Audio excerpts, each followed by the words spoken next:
Hello, hockey skaters and goalies around the world. Welcome back to another edition of The Ride to the Rink. Don't know where you're at today. Don't really care. I just love that you're listening to the show. It's Lee with Mike and Christie, and our friend Andrew is here. Andrew is a very high-level coach at the junior level. He played NCAA hockey. He's extremely qualified to be here. He was our guest on the big episode this week.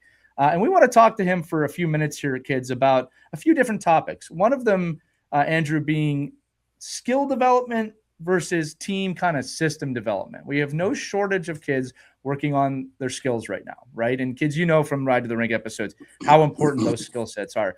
But Andrew, there's a lot of team concepts, team systems that they need to be working on as well. What are your thoughts on some of those systems, and how can kids maybe open the aperture, there's a word for you guys to look up, on team building or team systems that these kids should be looking into at a younger age? So I feel that it's a funnel that narrows as you get older. So most of your skill development, most of your practices should be skill focused from 8U, 10U, 12U. That should be the bulk of everything that you do.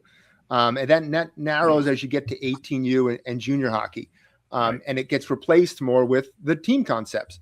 But there's so many team concepts you can teach to kids off the ice that don't waste ice time.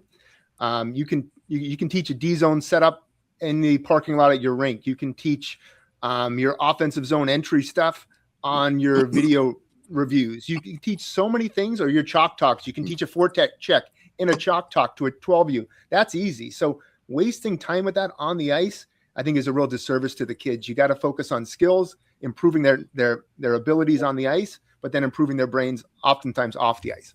Love it. All right. So I'm an 8, 9, 10, 11, 12-year-old listening to you right now. Talk to me directly, Andrew. I'm just starting out my season. What is the most important thing for me to focus on?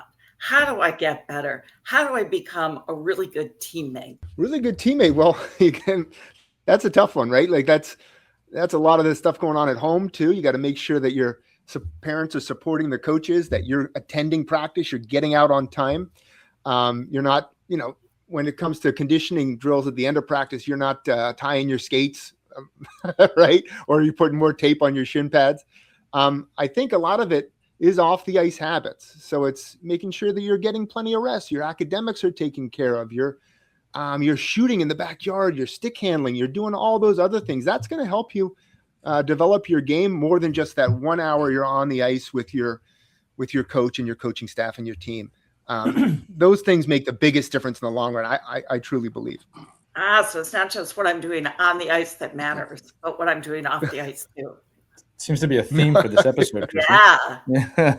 Right. I'm wondering, Andrew, can you just maybe explain, as a coach and director and somebody who manages, programs for, from the youth level to the junior level, how important is it for players to kind of overcome the fear that they're doing more than what other players are doing, so they kind of fall to the level of the other kids? You talked on our big show about how, you almost left, you did leave your kind of hockey environment because you felt like, there's bigger, fish to fry for you, somewhere where you could really hone your skills and get better. And you didn't want to be, I don't want to say held back, but didn't want to kind of conform to the area of player that just wasn't as serious. And in all of our youth hockey programs, right, we have our kids that are high performers, and then we have kids that are just there for fun, or maybe they don't even want to be there at all.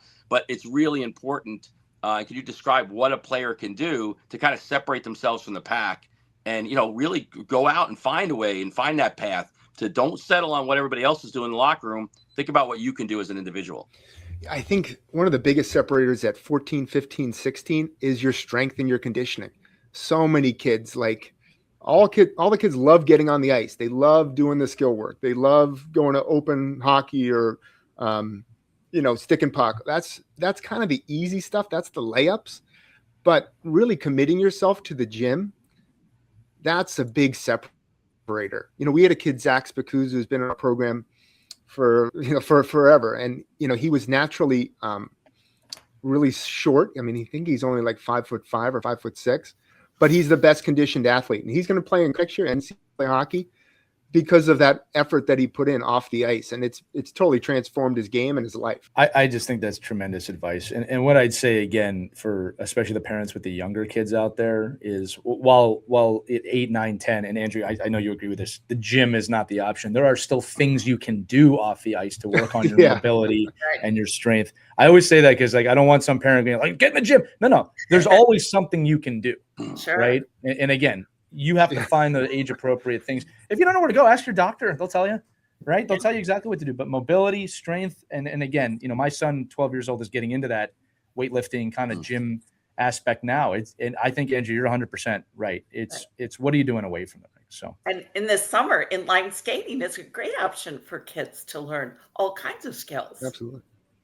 Yeah, and Andrew, you mentioned our big episode, the street hockey too. I mean, there's a lot of different ways to build your game, kids. And again, no two journeys are the same. You've got to find it. At the end of the day, kids, though, it comes down to your drive and your desire. Your parents can't put that in you. Your teammates can't put that in you. Your coaches can't put that in you. All we can do is water the seed. You have to want it to grow, right? So cultivate those. So, Andrew, this has been a fantastic ride to the rink as always. Thanks for being here with us and talking to the kids for a few minutes. It's been my pleasure, guys. Thank you very much. All right, kids, as we say at the end of every ride to the rink, remember, we believe in you. You should too. Have fun, skate hard, go learn something. We'll see you on the next ride to the rink.